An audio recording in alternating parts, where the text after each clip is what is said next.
آج کی ہماری کہانی ہے سب سے قیمتی۔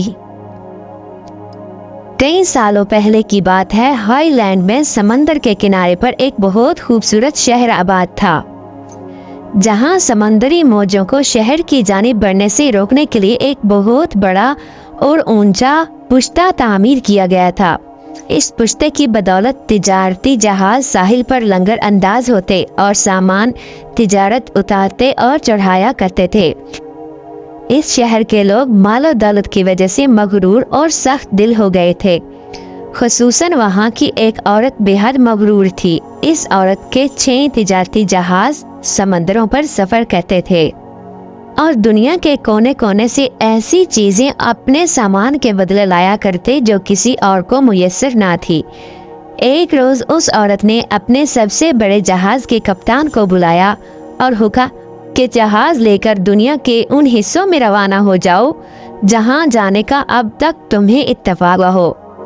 وہاں جو بھی چیز تمہیں سب سے زیادہ عمدہ، قیمتی اور عجیب نظر آئے، جہاز میں بھر کر لے آؤ۔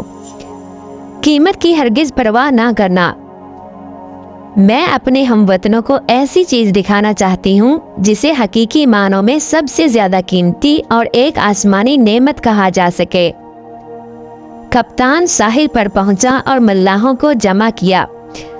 جہاز کے بادبان کھول کر سفر پر نکل پڑا۔ اس نے دوران سفر اپنے تمام کارکنان اور ملاحوں سے مشورہ کیا کہ کہاں جانا چاہیے اور کیا خریدا جائے، لیکن کوئی بھی اس کی تفصیل کرنے میں کامیاب نہ ہوا۔ کوئی کہتا عمدہ ریشم لیا جائے تو کوئی زیورات کا مشورہ دیتا، کسی جانب سے لال و گہر کی صدا آتی تو کوئی قیمتی آرائشی اشیاء خریدنے کا مشورہ دیتا۔ الغرض جتنے منہ اتنی باتیں۔ ابھی یہ بات جاری ہی تھی کہ ایک کمزور اور لاغر ملاح، جس کی ظاہری حیت دیکھ کر اندازہ ہوتا تھا کہ وہ اکثر فاقہ کا شکار رہتا ہے، کسی قدر ہچکچاہتا ہوا بولا، معلوم ہوتا ہے تم لوگوں پر کبھی برا وقت نہیں آیا، اس لیے تم کسی چیز کی صحیح قدر و قیمت کا اندازہ نہیں لگا سکتے۔ میرے خیال سے آسودہ زندگی کے لیے خوراک کا ایک لقمہ، پانی کا ایک گھونٹ اور عمدہ ہوا میں سانس سب سے زیادہ قیمتی ہے۔ میرے خیال سے ہمیں گیہوں خرید لینا چاہیے۔ سب لوگ حیران رہ گئے اور ملاح کی بات سب کے دلوں کو چھو گئی۔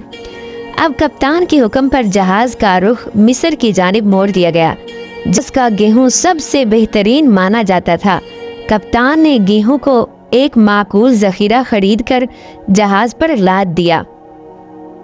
دوسری طرف جہاز روانہ ہونے کے بعد خدا کا کرنا ایسا ہوا کہ سمندری طوفان کی صورت میں بڑی آفت آن پڑی، جس کی وجہ سے وہ خطہ جہاں رزق کی فراوانی تھی قحط کا شکار ہو گیا۔ پورے ملک میں شدید مایوسی کی کیفیت تھی۔ ایسے میں جب جہاز لنگر انداز ہوا تو لوگوں میں شور کی کیفیت تھی، کیونکہ مغرور عورت اس بات کا چرچا کر چکی تھی کہ اس بار اس کا جہاز کوئی قیمتی شے لے کر آنے والا ہے۔ کپتان نے اپنی مالکن سے کہا، میں ایک بے حد قیمتی شے لے کر آیا ہوں جو حقیقتاً زندگی کا سہارا ہے۔ عورت نے پیشانی پر بر ڈالتے ہوئے پوچھا، وہ کیا؟ کپتان نے جواب دیا، گیہوں۔ گیہوں؟ مغرور عورت نے آخری الفاظ دہرایا، کیا کہا؟ گیہوں؟ ارد گرد کے لوگ گیہوں کا نام سن کر چلا اٹھے اور گیہوں کے نعرے لگانے لگے۔ عورت نے جب لوگوں کے تاثرات دیکھے تو اس کے چہرے پر حیرانی کی جگہ خوشگوار مسکراہٹ آ گئی اور وہ خوشی سے بول اٹھی، ارے واہ، تم نے تو کمال کر دیا۔ اس کڑے وقت میں وافر مقدار میں گیہوں سے زیادہ کوئی چیز قیمتی نہیں ہو سکتی تھی۔